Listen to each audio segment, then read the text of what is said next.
Earlier this year, as part of our 2023 Winter Media Summit, the New York City Center for Media Education invited a panel to discuss the current and future state of independent film. The aim was to explore whether the changing media landscape and the seemingly endless supply of streaming content provided to audiences affects how indie filmmakers produce projects.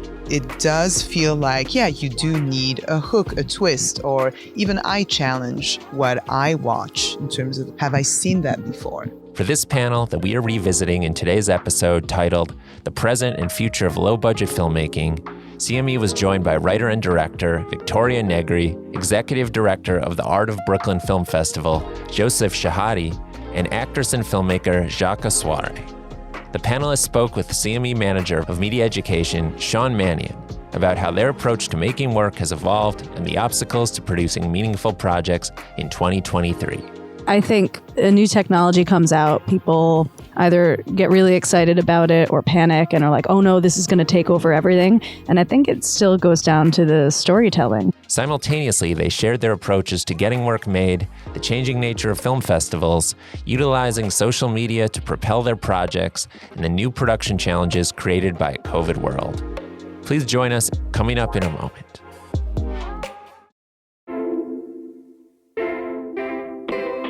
From the New York City Center for Media Education, this is CME Presents, where we explore how the digital stories and media that we watch, listen to, and experience are created.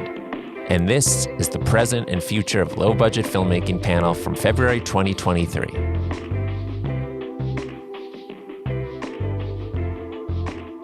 This is our Wednesday night panel on filmmaking. This is the Present and Future of Low-Budget Filmmaking panel. My name is Sean Mannion. I'm the manager of media education here at CME, and I'll be your moderator tonight. And we have three wonderful panelists to talk about filmmaking, the current state of filmmaking, what's going on for the future. To my left here, first we've got Djaka Soauré. And Djaka is an actress and filmmaker known for her work in the Hulu special Black Stories Present.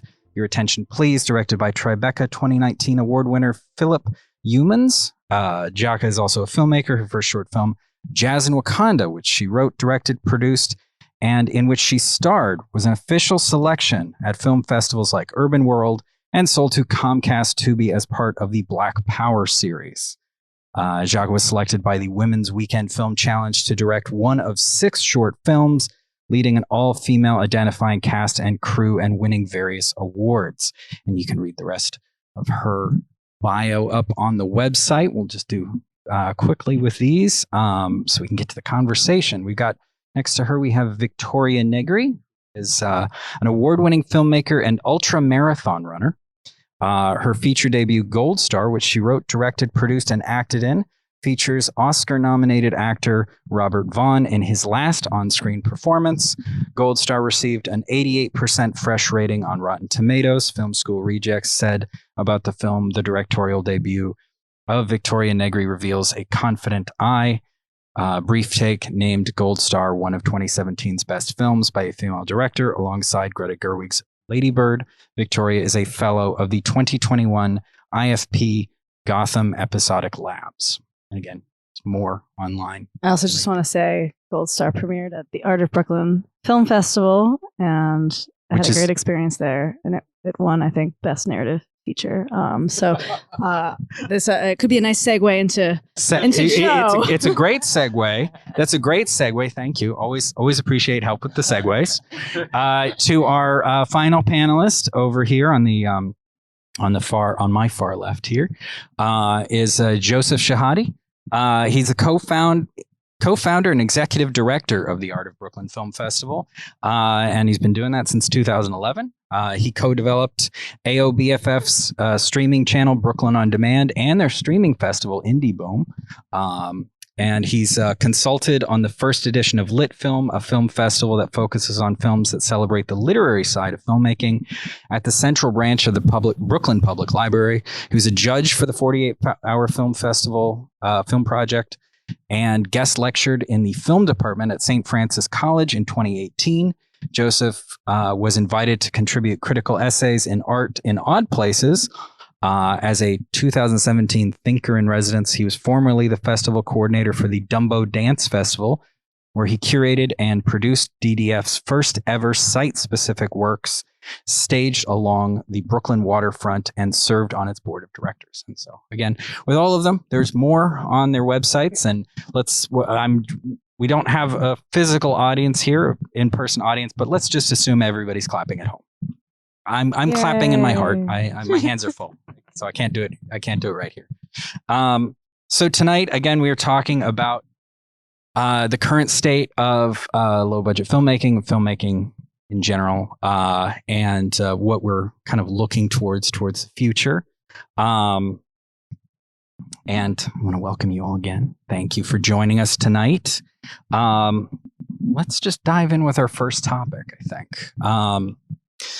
And our first topic for the night would be, how would you describe the landscape for low-budget filmmaking when you first started as a filmmaker, or in Joe's case, as a festival director?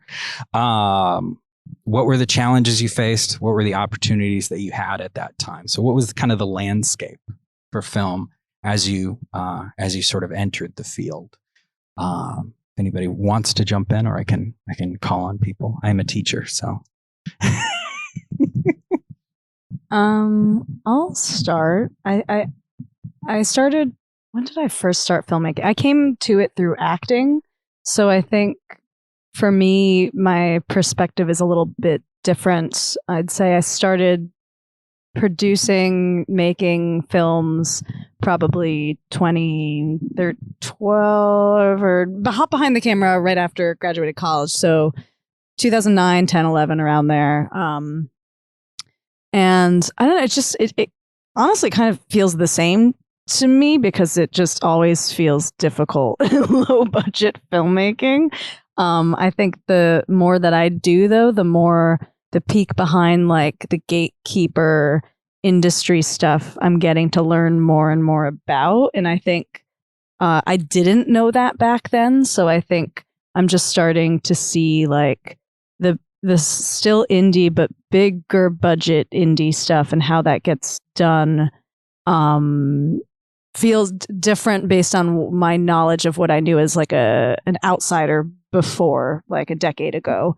And to me now it feels more like genre folk. Like if you want to get something made and have someone else give you money, pushing genre, pushing things that no one has seen before. Versus, I think, a decade ago when I was first starting to do it, you could still do like a really good, just straight up drama, and have that be an indie and have it be a splash at a festival. But now you need some kind of like, I feel like from my experiences, like a hook or something people haven't seen before, or really like you need to know what your voice is. And have that be really specific and unique and honed in a way that really stands out, I think. So so kind of what you're saying is, when you were getting started a little over a decade ago, kind of felt more like an open field. Yeah, it felt more like if you're excited about telling a story, you can go for it, and if you make something really good, it can premiere and have a shot at building. And now it feels like kind of a little more reverse manufacturing of, all right, you have to have an idea that is a little more I get it. Can't just be like it can't just be like, because my first feature is like it's a family drama. And I did hear from people early on, like, oh, if this was this, we could sell it easier. If this had this kind of a hook or something different. So I don't know. I'm kind of torn about this question. I don't know how much it's changed that drastically. I think it's just because I'm learning more about how things are made versus like when I first started making things, I was throwing my own money into it. And I was, doing Kickstarters and rallying my friends and family. And I can't keep making movies that way. So I think the more I learn about the industry, the more I guess I'm wondering, like, has it always been this way, or am I just learning what it has been for the past decade? That's kind of a confusing answer. I mean, I think in a way, like, even if the space hasn't changed necessarily, like, your experience of it has, which I think is very relevant. Yeah, 100%. Yeah. And Joe or Djaka, do you guys have any? There's so many answers possible to that question, but I would tend to agree with Victoria. It's true that it felt like it was more of an open field. Like, you wouldn't get the answer of like, dramas don't sell, don't make one. But also for a specific type of people that had a type of education or resources or connections. So now that the cat is out the bag, we have movements that have pushed to open up. And so that also comes with it, right? Like the new ideas, all the diversity and the women and the non-binary. And even though, I mean, personally, from my experiences, my work comes from who I am. It's not the other way around. I'm not looking to tick the box in order to create something. My work emanates from who I am. But it does feel like, yeah, you do need a hook, a twist, or even I challenge what I watch in terms of like, have I seen that before? Because there are so many stories that haven't been told. I'm going to challenge you to try to, insert something in your storyline that can move me in a way that I haven't been moved before. And then the landscape of distribution. And that has obviously changed with all the platforms that we're seeing. And it's really hard to navigate as a low budget filmmaker because you're like already struggling with, how am I going to make my movie? You feel like you need a full production of a Kickstarter or raising money before you actually enter production for your film. And then where is that film going? So, yeah. Absolutely. And Joe, I think you can bring some perspective as not necessarily from a production standpoint, but from, you see a lot of films come from filmmakers of a lot of levels. I mean, I definitely agree that there are a lot of ways to answer this question. And, from my perspective, running an international film festival for now 13 years, the films have gotten steadily better over the course of our life. But that may have less to do with the films themselves and more to do with the fact that we're an established entity now, where, in the first 5 years of a film festival's life, it's a little catch as catch can, as everyone sort of waits to see if you're going to survive. And so, we've survived our first 5 years and then began to really thrive in our second 5 years. And so at this point now, the quality of the films that we're getting are very high. So it certainly seems to me subjectively like films have gotten steadily better over the course of our life. But the truth is, we got some excellent films even fairly early on. So I wouldn't want to say that as a definitive. I mean, I think that I would have to sort of foreground that subjective experience. Not to disagree at all with what the filmmakers have said, but, the truth is, we were talking before we started, we've had a really good relationship with the industry. We've had something like 17 things that have premiered at the Art of Brooklyn Film Festival that have gone on to get distribution. And I'm not totally sure where we stand in terms of last year. I'm sort of still hearing it. That's why I seem uncertain when I say around 17. But some of them have been family dramas. You know what I mean? So the only kind of caveat that I would add maybe is that I think that that's definitely true in terms of the larger industry, right? That the family drama or the kitchen sink drama, that there's less of a market for that from a corporate filmmaking side. I don't know if that's entirely true about indies. And one thing that I hear indie filmmakers talk about a lot is talking about the industry, but sort of in a top-down way. And I don't think that there's ever been a greater disconnect because of the pandemic between what indie filmmakers are doing. And I see the industry scrambling right now to try and figure out, throwing stuff against the wall, trying to figure out what will work. I'm seeing a much surer hand from independent filmmakers in terms of following the stories that they want to tell and telling them in the most creative ways. So, yeah. I love that. Yeah. I mean, it's really true. I think that independent filmmakers are sort of ideally poised for this moment that we find ourselves in a way that sort of big corporate institutional affiliated filmmakers aren't. They're having to really kind of backtrack and second guessing what worked. And I see less of that from the other direction. And that feels good to me, positive to me. I think that what you were talking about just now, Joe, is really interesting and I think very relevant to this. Well, obviously relevant to the conversation because it's part of this conversation, but about indie filmmakers pivoting with the pandemic. I wonder, and I'd love to hear all of your thoughts on this, if the state of indie filmmaking, as it has been in the past, as it is now, where it is difficult, it has been difficult, continues to be difficult to find funding, whether you're crowdfunding, whether you're trying to find more traditional routes of funding. Would you say, or would you disagree with that, the complications introduced by the pandemic for many independent filmmakers is just, oh, well, this is just another thing. I'm already dealing with a lot of complications. This is just one more. What, any thoughts on that? I think it's a big one. I think like thinking of, I'm producing a feature that's shooting in May, and some tough decisions of like SAG versus non-SAG actors, and how can you, when you already have so little money, put more money aside to think about what if someone gets COVID, and then the SAG rules for that are really intense. And we made the decision to go non-SAG because we literally can't afford that.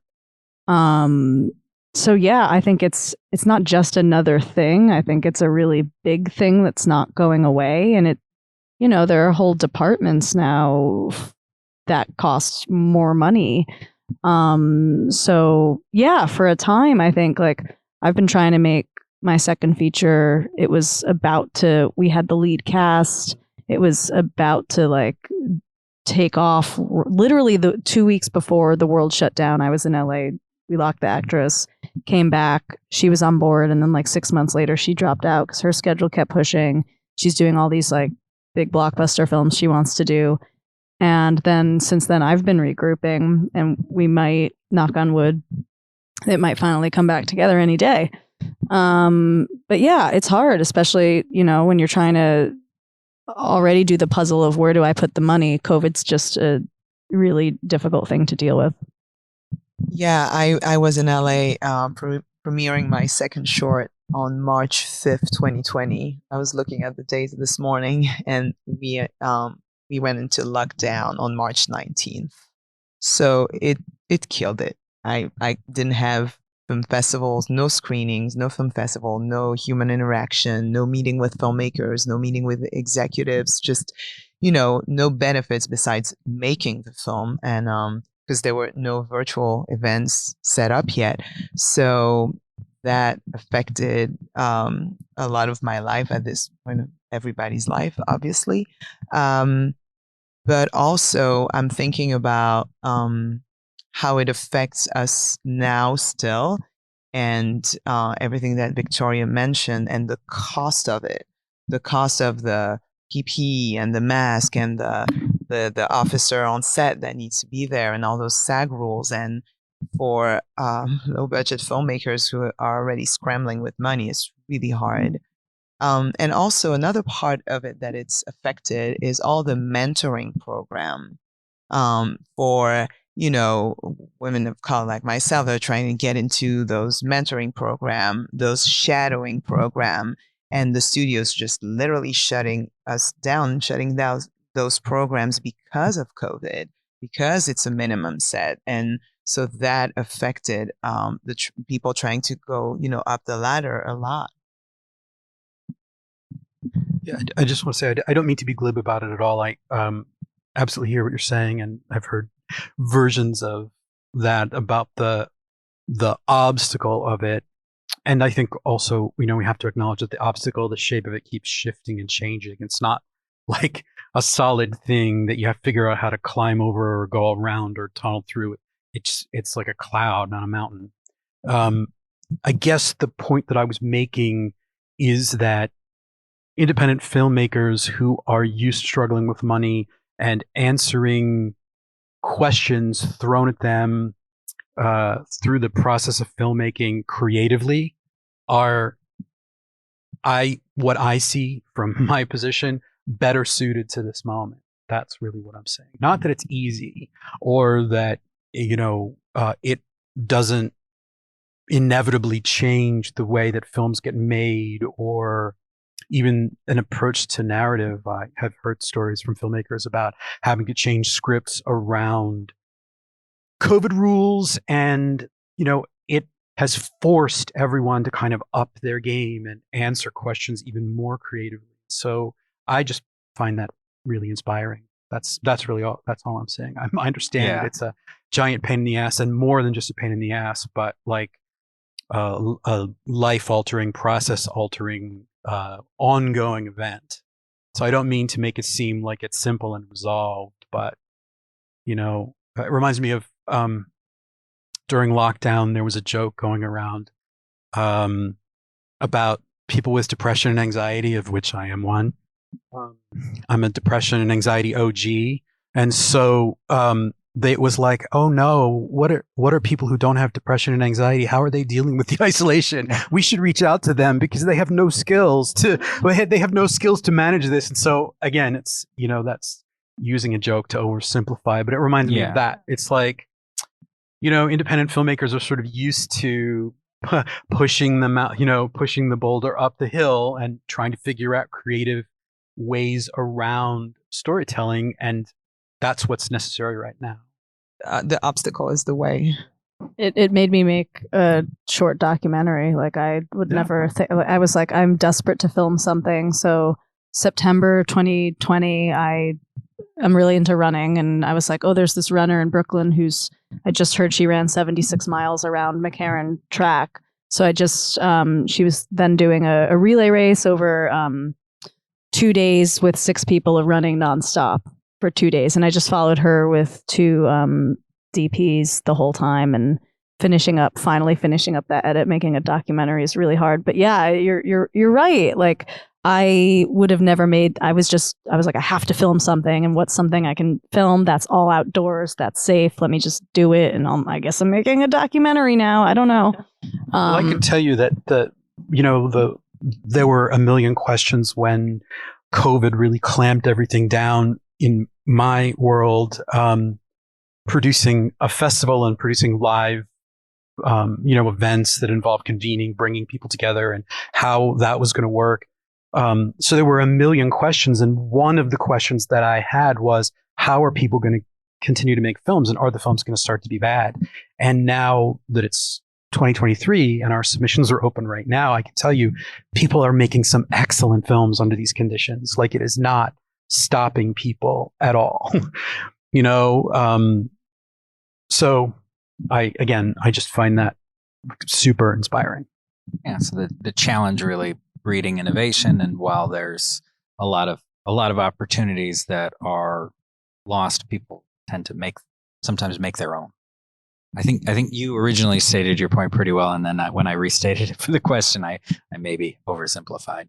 But I think I think all the points are well taken, as far as like, it's a big shift, and there's a lot of opportunities that change or delay or maybe disappear. But as we said, the advantage sometimes of being in that indie space is that you already have to adapt. So Life finds a way. Jurassic Park. There you go. Exactly. Some Jeff Goldblum. So one thing to kind of shift gears a little bit, because it's something that I find a little interesting as somebody who's been in the indie filmmaking space, as an indie filmmaker myself, outside of my position here, is there's been a shift over the last, I want to say, about the last decade, and particularly the last couple of years in social media, kind of changing from being social networking platforms. In fact, that's what we called them. The movie called The Social Network, to something that's mostly dominated by marketing. And I'm curious for each of you from your different perspectives, like, have those platforms been valuable for you in growing, in finding audiences, growing your career? And are the changes to them that have been happening, like, does that change the value for them for you? Whoever would like to pick up that question. I can. I guess it depends on which social media platforms you're on. I'm not on TikTok. I can't do it. I'm just too old for TikTok. I have respect for my attention span. I do not. I just like longer form of contents. I do. But I've enjoyed Instagram in its various forms. It changes all the time. It's true, it can get really overwhelming. I had to have a consultation with one of my friends from Women in Film who has a social media marketing company. There's some science to it, and I'm learning to be present and have it as a filmmaker. It's such an important tool as an actress, as a director, as a producer. I feel that almost having a Instagram page for your film is more valuable now than a website. I would love to talk about that. I think that there are several ways to look at it. Some obnoxious and others that are less. A rapport and connections with filmmakers that are, struggling as well, going through the same thing, like your lateral connections, but also some people that are higher up the ladder, some celebrities sometimes that will support your work, that will give you a shout out, some film festivals that reach out to you for discount codes and waivers, because that's super huge part of filmmaking as well. Sometimes the obstacle between you and the audience are film festival submission fees. Like, the audience doesn't necessarily know that. So to have a platform for your work is become, I think, paramount. Yeah, it's been invaluable for me. We can trace back how I know you is because I think through like one of those chats. I think it was the Seed and Spark. It was Seed Twitter and Spark. chats. I used to do those all the time, and like that's how I met you, Liam. Like, we can go way back to that, and yeah, I think I used to be really active on Twitter, and I think you have to be smart on social media about it. Like, you can't just show up out of nowhere and be like, "Hi, everyone! I made this movie. Watch it now," or "Hi, donate money to my Kickstarter," just because I'm saying it. Like, you have to treat everyone like they're literally in front of you and they're human beings. Like, you can't just bang on doors and hope people are gonna do anything for you. It's so entitled. Like, don't just think, because everyone has a project, everyone has something they want to get made, and be smart about it and respectful and treat people with a human element. It's funny to trace back to, I can go all the way back to Twitter also I initially, back in 2011, was tweeting with David Lowery, just about running and cats, not even about movies, and we were like following each other and talking, and then he left Twitter and went on to make huge movies. And then years later, I wrote a piece about his film A Ghost Story for the website The Talk House, and he emailed me. He read the piece and he's like, "Hey, I remember you from Twitter. How are you?" And I was like, "Oh my God." And then we just started emailing back and forth. He watched Gold Star when it came out. I then sent him my next script, And now he's executive producer. He brought all of the other producers. His entire team is producing my next movie. And that's because of, not because of Twitter, but Twitter's like, it was the initial I treated him just like a normal, it's like we have a lot in common. Let's chat about it and have fun. So I think, yeah, you just have to treat people like, who do you click with? Find your people. And it can be through social media. I'm not as active on it anymore at all. Now I just I'll pop into Twitter every now and then. My account that I'd spent a lot of time building actually got hacked right during the pandemic, which was frustrating. But anyway, this is all to say, I think just get on there and find people that you connect with and see what happens and build relationships. I think people put too much pressure on themselves to immediately make something happen and to just shout into the void, and that doesn't work. Are you asking me how the festival uses it or how I see filmmakers using it successfully? Whichever you have thoughts on. Both I think are very relevant. Well, I mean, I can say that the common thread between how we use social media and the way that I see filmmakers, independent filmmakers, low budget filmmakers using social media successfully is that I think you need to surrender the idea that it's like an apples to apples thing. Like, I put out this tweet, therefore something should happen. It's much more nonlinear than that. I think that it's about building, to say building community is too utopian a term for something like this, that it's about, and to say like raising awareness is too sort of marketing a term, but it's somewhere between those two things. And so that's what I think building an audience is, right? When we're very active on social media throughout the year, but particularly during festival time. And one of the things we love is when we work with a filmmaking team that has their social media game together, because we promote the film and then they retweet it or reblog it or whatever it, and it immediately it boosts the algorithm. There's more engagement. I know not every festival does that. Not every institution that an independent filmmaker is going to interact with is going to do that, right? But we're pretty clear once we accept people in, this is how we do things. And so it's always good for us when someone, or ideally more than one film, steps up and really gets involved proactively in promoting their screenings, promoting any press that we're able to sort of tilt their way. And, again, from a festival perspective, print press, which was still a thing when we started the festival, went away, and so we had gotten some pretty good print press. And that's not a thing that that you can even aspire to get anymore. I mean, sure, there are blogs and sites and things, but it's not as aspirational as it was before to get into Time Out or New York Times or something. So anything that you can do to kind of take control of that on social media feels to me just like a net positive.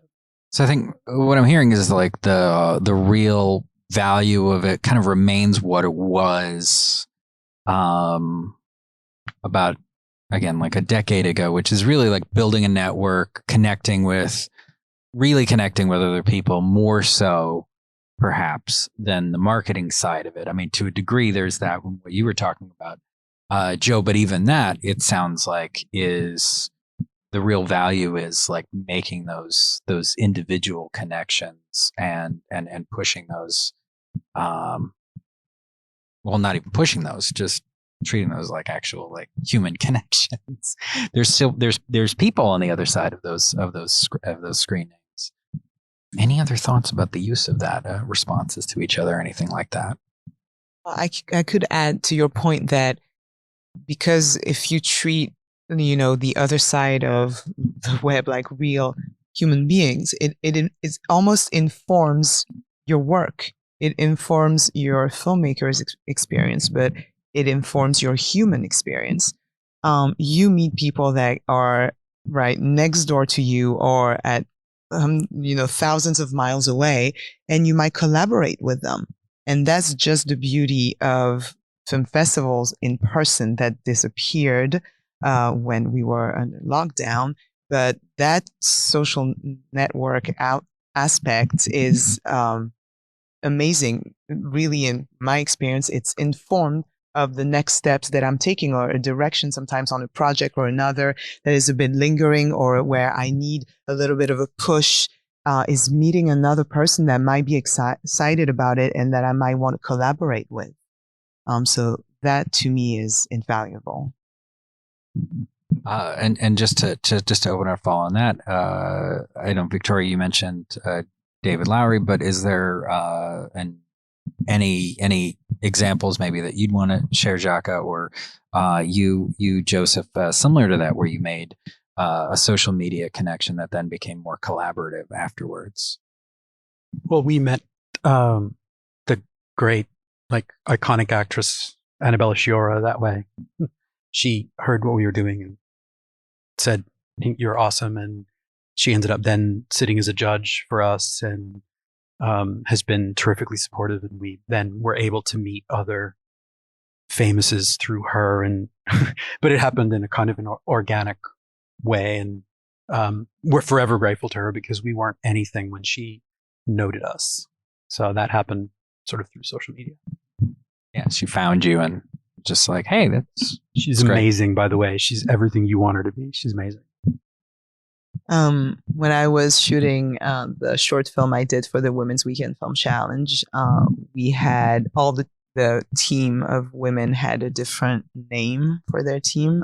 Our team name was Reed Morano, and I was adamant about tagging her on every social media platform so that she got inundated with us roaming around LA and trying to just shoot. And she saw the tweets and retweeted and added a little note saying, you know, "I'm thinking of you, Team Reed." And I was like, that's all I need. That's all I need. I'm doing the perfect film. It was just, it's lovely when it's like that. Sometimes, you know, it can be lonely, and sometimes that's all you need. Yeah, absolutely. Building those connections, building that network. I mean, and I can even say from my own personal experience, like as you were saying, like we met through Twitter initially, Victoria, which led me to Joe eventually, and also honestly, the same sort of spaces where we met is ultimately what led me to this job and working here with M&N. Meeting somebody on Twitter 12 years ago, chain of connections that happens. So the networking advantage is certainly there. One of the things that I'm curious about, and this is, I think, some of this may be sort of a hot button topic right now, but I'm curious about with technology. We're in an interesting space, I think, right now with technology around film, and there's a couple of different things that are happening kind of concurrently. We've got on the me personally excited virtual production and the increased accessibility of virtual production. I'm not just talking about the LED walls that are that a lot of people are talking about, things like The Mandalorian or how a lot of the Star Trek shows are getting produced, but even just the opportunities with like Unreal Engine, which is the free software that gets used, and sort of being able to work on compositing and VFX live, even if you're not in front of those screens, even if you're just doing green screen. There's opportunities that are coming there, but there's also this other side that's happening with technology at the same time that I think is fairly controversial with artificial intelligence. And a lot of conversations happening about image generation or text generation that's happening with AI, ChatGPT, or Jasper is one that I've seen as well. I'm curious if y'all have opinions on the potential opportunities with these, concerns that you may have about either of them. I know there's a lot of conversation about concerns around AI, but even with virtual production, like, have you been paying attention to any of what's been going on, any of these developments? Are you excited about any of it? Are you concerned about any of it? What are your thoughts? I just kind of put my head down and do my thing. I'm not really excited about it. For me, it's like the first thing I thought of when you were asking that question was how 3D, when that first was becoming a thing, was like everyone started making 3D movies, and now it's just James Cameron. I think people, a new technology comes out, people either get really excited about it or panic and are like, oh no, this is going to take over everything. And I think it still goes down to the storytelling. Like, if you're not using the technology in a way that like really is immersive and is such a part of the film that you're making and it really makes it work, then I don't think it'll take. And I think we've seen that. I think it has to still be, you have to still know what you're doing and make a really good movie. And I think I'm just so focused on trying to get better and be a better storyteller that I also don't have access to those things. Like, those aren't, like, I'm not going to be able to, film anything like The Mandalorian in the next minute of my career. We don't know. We don't know. We don't know for sure. But Exciting things could happen. But we don't know. It'd be nice, because that would mean I'd probably get a nice paycheck. But yeah, I think for me personally, I'm so focused on what I want to do, and I have so many ideas that the technology doesn't stress me out. And I think I just keep reminding myself of that. Like, I don't think AI is gonna, they can't even make a hand yet. It adds like 5. It's just, it's a little bit behind. So I'm not stressed about it. I guess I'm excited to see what other people do with it, leading the charge, I guess. Yeah. No other thoughts? That's okay. I couldn't say it better than what Victoria said. I mean, I just think it comes down to the same thing that it always has, which is storytelling. And that there's a buzz around new technology, and that becomes sort of a story in and of itself. But the thing that outlasts that is people taking advantage of the new technology in creative ways to tell stories, and people who don't. It's just the same as it sort of ever was. So I think 3D is actually a really perfect analogy for AI. I was thinking about VR as well. Everybody was really excited about VR. Well, there was a moment pre-pandemic where a lot of film festivals, ours included, were, expanding to include VR events and explore the technology. And, I was interested in it, remain interested in it, but, really it comes down to what people do with it. And then the pandemic derailed a lot of that on the program side for us and for other festivals. And so I just think it's going to come down to filmmakers making films, I'm a bit scared by it when I hear how you could kind of, it's almost like you take the save the cat screenwriting techniques and you throw everything in a shaker and then you get a script, and that's scary.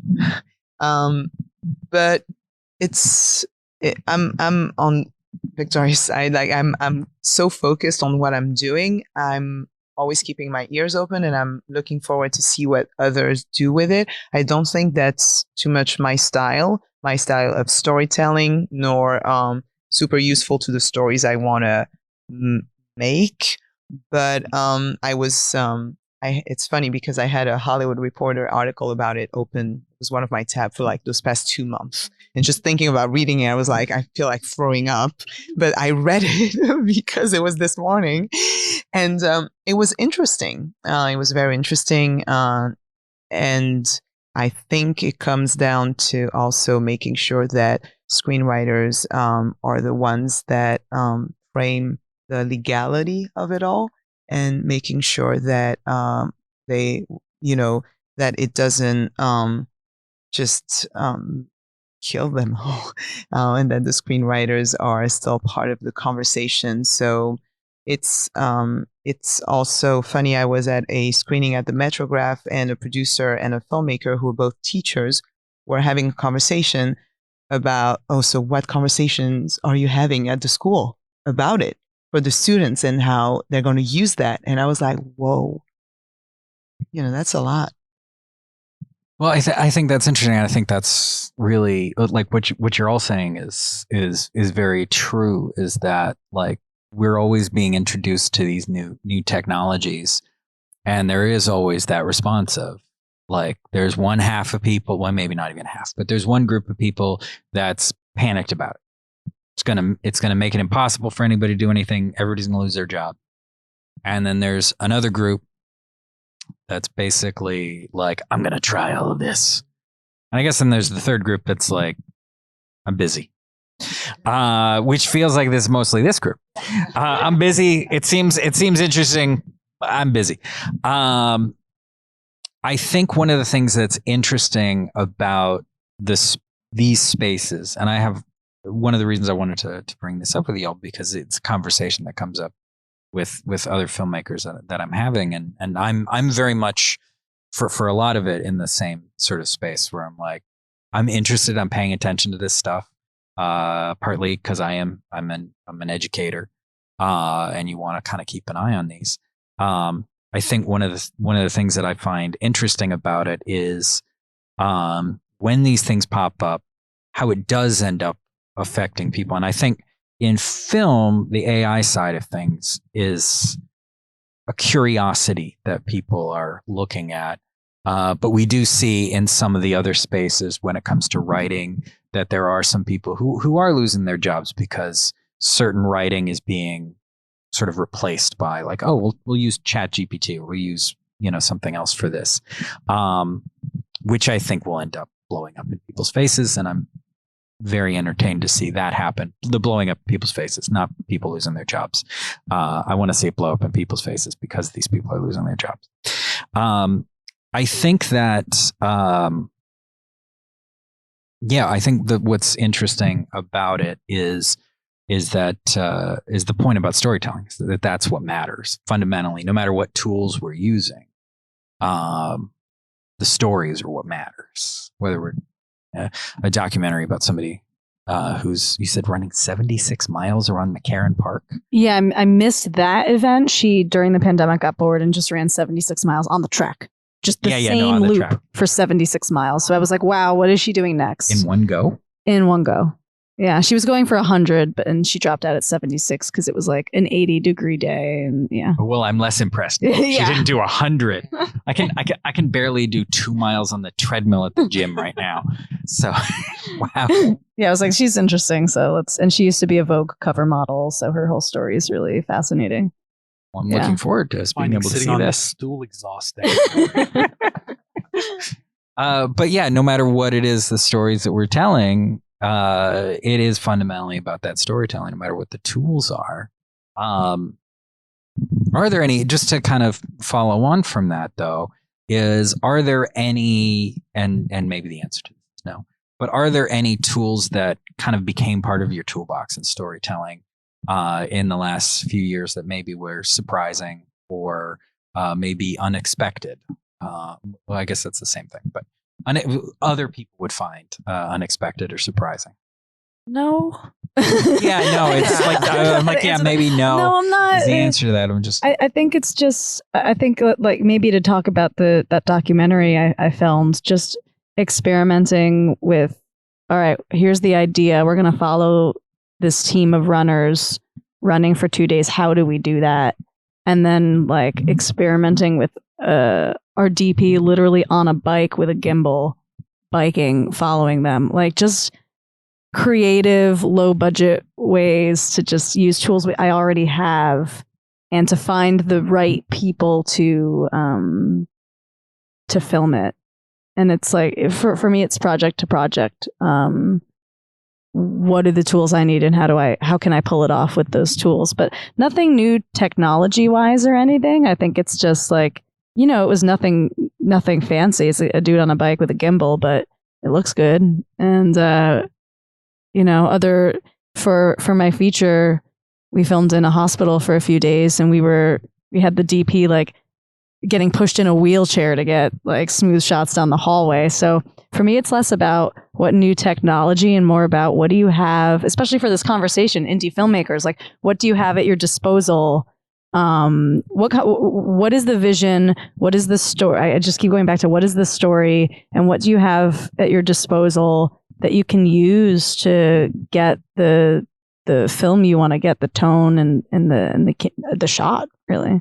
Lately, I've used production design a lot, and discovering production designer that really were, bringing their whole side to the story. And I, as a low budget filmmaker, I kind of like went over that the first movies just because. Oh my God, yes. Right? I can talk about this for a long time. I just, there's no money. So now I'm discovering that aspect, and I'm absolutely loving it and seeing how it brings so much to the story. I love it. And then the last short proof of concept I shot, I starred in it, I produced it. It was a slasher, and we used a snorri cam, and that was hella fun. So yeah, those are the two things I can think about. Production design and kind of leveraging these tools that are out there, and you're like, this is fun. It's different. I don't know what question. I don't remember what questions. I skimmed them quickly, and then I was like, I just want to go off the cuff. But I want to jump off of your production design thing, and like, because I know this is a conversation around indie filmmaking and how do we. I think a huge lesson I learned, and what I completely agree, I didn't put enough money or attention or time into production design for my first film, and I can tell, and it just like there are certain scenes where I'm like, I should have put more time into that. And so I just filmed a short in November, and I put so much into the production design, and I just got feedback from a friend who's like, oh, this looks great. And I'm like, you know why it looks great? Because I learned my lesson. And I think for anyone watching who is wondering, where do I put my time and effort? Really think about that. It's worth it. It just makes you can film on the fanciest camera, but if your production design's bad, it will just look people won't know why it looks bad, but it will look worse. So yeah, it's kind of not even, we're spiraling off of your question, but I wanted to take that opportunity. Fine. No, this should be conversational. Absolutely. I can absolutely co-sign that. What you are both saying, that, for us, we see a lot of films, and being detail oriented is free. If you're talking about making films cheaply, we can have a conversation about technology and the accessibility of technology, and then advanced technology and the accessibility of that. But being detail oriented with something like production design, costume design, it's one of the things that can really elevate a project that is made with very little money. And so I'm really glad to hear you say that, because it's an internal conversation that we have, where if it's a beginning director, for example, it's a thing that is maybe a common thing, right? That being less detail oriented about, particularly if people are leveling up from making shorts to making a feature. But having that 360 eye for each scene, it just makes what you're doing, even if it's one location, two people, talking heads, it's a relationship drama, as the scope of it as tightly controlled as possible, even within that world, attention to that level of detail elevates the storytelling, and it's free. It's free. My first short, I was shooting mostly exteriors, so I was really focused on finding the best looking places in Harlem and the most colorful, and at sunset time. But I was really not focused on that part. And the minute that we went in on something, I was like, I would have needed someone. So it was just wonderful to fill in that role with somebody that was so good at it. Because I feel like it's not the first incline as a first time or second time director. And coming from acting, I'm like, oh, costumes, I'm good. We need makeup. But production design, it really changes the game. And I think probably people already picked this up, but I did just want to make sure to clarify that when we're talking about production design, we're talking about the set, we're talking about props, we're talking about things that people may be handling, but also just things that are in the background. We're talking about the things on the wall. We don't want to see blank walls or that sort of thing. Just one. I think you guys made it pretty clear, but I was also have you dressed the person, the character, for the job that they actually have, or the life that you're that you have on the script? This person is of this. Do they look like one of those? And if they don't, then is there a reason why? Because if there isn't a reason why that you're explaining to us, it just feels off. Like this person just seemed like they wandered into this scene. They're not really in the scene, you know. It's like that's what I mean by detail oriented. Yeah. Absolutely. I think that's a great insight for and very helpful for folks out there is that if you're putting something together, and we are, as you're saying, we're talking about low budget, one of the places that you can put, or you can inexpensively, like, put your time and energy is dollar stores are amazing for that sort of thing. And even though it's not all, it doesn't quite cost $1 anymore, it's still those dollar stores can be amazing for different bits and pieces to fill out space and give a sense of place and give a sense of character. So again, to touch on what you were all saying before, is like, that's storytelling. You know, that's not. I mean, it's production. It's somewhat technical, but fundamentally, as you were pointing out just now, Joe, it's about the character, it's about the space, and it's about defining that space. Story goes beyond dialogue. Story goes beyond like what is physically happening in the plot, like the sort of things that if I was writing a book, I would probably describe what a space looked like. Well, and when we're making a film, we want to show like a sense of it, even if you're only getting a sliver of a space. I want to ask you guys about the future. I think there's already been some discussion about the challenges that are coming up, particularly as relates to COVID. But I'm very curious about if you see on the horizon, short term, long term, what kind of opportunities do you think are that you're seeing, or that, or even if you're not seeing, what kind of opportunities are you hoping for coming down the pipe in the next few years? I think to answer that question, everyone has to think about like what kind of filmmaking career do you want to have? Do you want to have complete freedom and be able to make whatever you want to make? Then I think that's a question of sustainability. How do you keep making films when maybe you're not getting funding from, a studio or a production company, or just doing your thing and not asking permission, versus wanting to build and get to a place where you need to bust through some doors to get people to give you money. I think for me, it's to answer that question, everyone needs to figure out, all right, what's my ideal? Am I cool making films this way, or do I want to direct over to Marvel movie one day? Do I want to, like, what kind of a filmmaker are you? So I think for me, I personally, to just give an example, I want to build, I don't want to do like a Marvel movie or anything, but I want to build, and my next film is budgeted a couple million. So I'm trying to build to a place of getting money from a studio. Right now we're waiting on financiers to say yes. That involved a lot of rewrites. That involved people giving me notes. That involved me, but I'm lucky because I actually think that their notes are great and trust these people. But it hasn't, little echo, I hear me. But it hasn't always been, there were other people, money people, that gave me feedback and I didn't agree with it. And it's that question of, okay, am I just going to go with this to try and get the money? And I don't want to do that.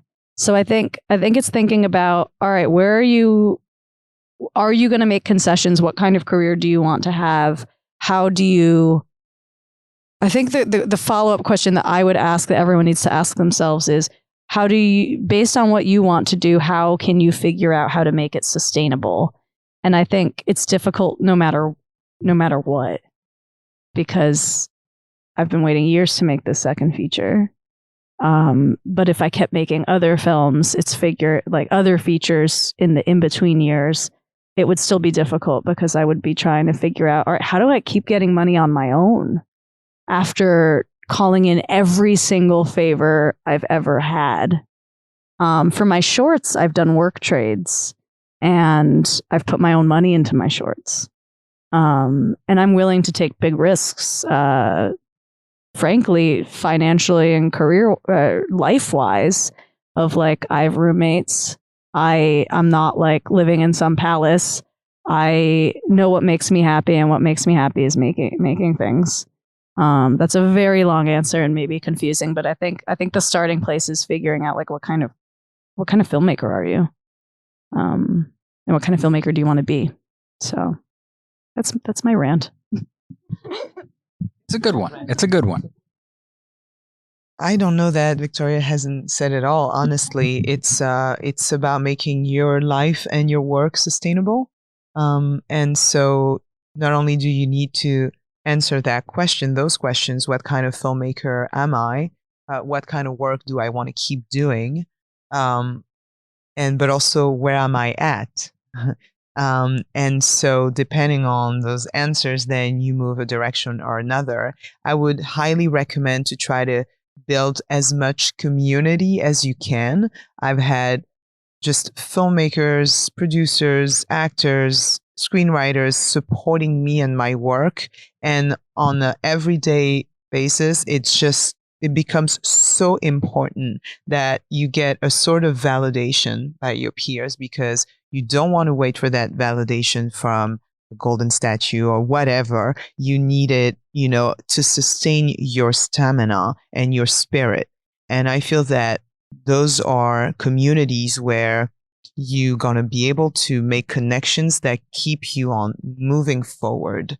And I think the idea of movement is very important as a filmmaker as well. And that's why I personally felt so stuck, like the whole planet during the pandemic, because those connections in those festivals, moving, going to places, trying to also be an interesting filmmaker, going to art galleries and just feeding your soul, that's very important. But you need the resources to be able to do all of that. So sometimes resources can come from, you never know where it's going to come from. Financier, private equity, friends, you never know. But if you're not out there and keep moving and keep communicating, then you never find out. Absolutely, that makes sense. And you don't have to necessarily add anything if you don't have any, but I just wanted to give you an opportunity to.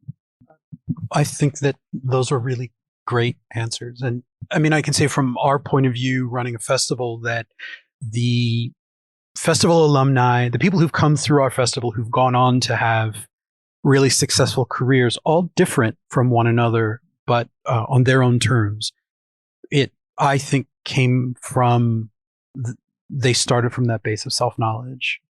Right? That I think it's easy, maybe because the technology to make a film is so accessible now, to kind of stumble into it and feel your way through it in an organic way, which is great. I don't ever want to tell anyone not to do that. An artist myself, we're an artist-run festival. I don't want to put those limitations on people, but the thing that makes filmmaking different than other art forms is that really, no matter what level you're doing it at, you're interacting with a market. And so trying to negotiate your creative process, making the thing, and then how that thing lives within a market, that's the journey of a professional filmmaker. And, people interact with that in different ways, depending on what they want. But I think that, again, I couldn't say it better than Victoria did. Like, know yourself. What do I want out of this? What am I doing? And then work from there. We'll say that we'll start wrapping up here with our guests again. For anybody who joined late and didn't want to check, we've got Djaka Soauré, we've got Victoria Negri, we've got Joseph Shahadi here with us, and just to kind of do a typical wrap up for a panel, what are you working on? What's coming up next for you? What should people be looking out for you in the future, short term or long term, whichever? I'm doing post-production on 2 shorts that are proof of concept. One is a slasher titled Cut Me If You Can. It's 2 Black characters that realize that they are characters of a very bad B movie, and they decide to rebel against the script. So that's an Instagram page that you can follow. And then the second one is called Reunion, and it is the story of an African immigrant who's reinvented herself in New York and finds out that the child soldier who decimated her family years ago lives also in New York as a best-selling author. So that's also a Instagram page that you can follow, and you can follow me. And hopefully this year I'm going to shoot the first 10 pages of my pilot script that just won a screenwriting grant. So that gave me a push that I needed to go ahead and raise more money for it. And hopefully that's in the spring. Oh, that sounds great. I'm also in post on 2 shorts. One is the doc I was talking about with the female runner, Lucy, following her running a 2-day running event while we get to know her. It's like a character study of Lucy. And then the second one is, and it's funny because I was thinking about this right before talking about what I have coming up and kind of like wrapping up our conversation. The second short came about because I got lunch with an actress who's going to have a supporting role in my feature. And I was just talking about ideas I have. And she's like, let's make a short. Let's just do it. And I was like, yes. And we just committed to making something together. We co-wrote it. I directed it. She acts in it. But you find your people, and when you both say yes to something and you just pick a weekend, and it was like, oh no, we're doing a short in 2 months from now. So that one was a great experience to work with her. Her name's Alexi Papas. She's an Olympic runner. But in the short, she wakes up transformed into a mermaid, and it's like a buddy comedy about how this transformation reconnects her with a damaged friendship. And then I'm hoping to shoot my feature this year called Ultra, about a woman who runs 135 miles across Death Valley and comes face to face with a traumatic event from her past while running. So just literally waiting on the green light from that. And you can follow me, and as soon as I know when that's happening, the world will know. And I can't wait to make announcements. We already have it cast, but I'm not going to say who's in it. But it's very exciting, and can't wait to make it and suffer in Death Valley with everyone. Yeah. Best of luck with that. Yeah, I hate the heat. I don't know what I'm doing to myself, but. And Joe, I mean, you've got the festival coming up soon. Yeah. Submissions are open for the Art of Brooklyn Film Festival. So submit your films to us. The festival, we haven't announced official dates yet because we're still nailing down venues, but it will be the first 2 weeks in June of this year. It's our lucky 13th season. And actually, I can announce a thing. I'm not going to say their names because the press release is going out tomorrow, but a signature program of the Art of Brooklyn Film Festival is that we invite a different filmmaker to act as guest festival director every season. And we do that very intentionally to keep a single point of view from dominating our curation, so it rotates. We have a really good track record. I think 66% of the time, when I did the math last, it was women, LGBTQIA, and people of color holding the position. But if you just drill down to gender, it's only so far been 2 women, one of whom is Victoria Negri. The other, Christy Conachala, an LA-based filmmaker we love very much. Hello, Christy. So I thought, we've been involved in the conversation about women filmmakers since 2014. working with various organizations, New York Women in Film and Television, Alliance of Women Directors. And one of the upshots of these panels has always been just about getting to gender parity. It's a low bar, you would think. And I thought, since this is a signature program of our festival, it's not acceptable that we've only ever had 2 women do it. And so I assembled a short list of female and non-binary filmmakers. And what I want to announce is that this year it's going to be a group that are going to act as guest festival directors. A woman filmmaker curating documentary features and shorts for us, a woman filmmaker curating narrative shorts, and a filmmaking team, a woman and non-binary filmmaking team curating narrative features. And so that will get us past gender equity. Any one of those filmmakers could have done the job singly. I feel really privileged that they agreed to work in tandem, and it's been a pleasure working with them so far. So I'm really I'm thrilled about it. The press release will go out tomorrow, and you'll hear all the details about it. But if that appeals to you, then submit your film to us. Yeah, it's a great process working with y'all at the Art of Brooklyn. And you would know, since you were also a guest festival director with us. And kept also saying, you'll see how the sausage is made, and and you did. Didn't no, you? it's great. It was great to see. And it was fun. Yeah, being I'm Sean's film. it's true. Yeah. It's true. So in other words, the chronology was your feature opened the festival and your year, and it won Best Narrative Feature. The following year, you were our guest festival director. You programmed Sean's film. Sean's film memed it very well. You were also an award winner at the festival. And then the following year, you became a guest festival director. I feel so left out. well, there's still time to submit. There's still time to submit. I'm just meeting you now. It's really nice to meet you. So nice to meet you too. And I mean, and I think that's also just hammering that point home about networking and making connections and building community. Because then I get to go like, hey, I'm putting together a filmmaking panel. Who am I going to pick?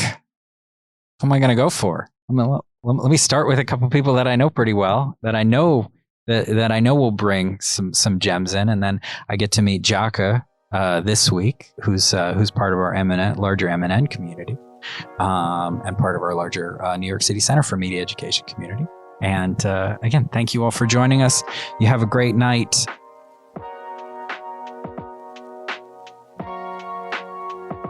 From the New York City Center for Media Education, this has been CME Presents, available wherever you get your podcasts. Music is by Jacob Backer, William Hutchison, and Sean Sparacino. If you like what you hear, please rate, subscribe, and review. And don't forget to check out our website at nyccenterformediaeducation.org for more information about media making and filmmaking classes.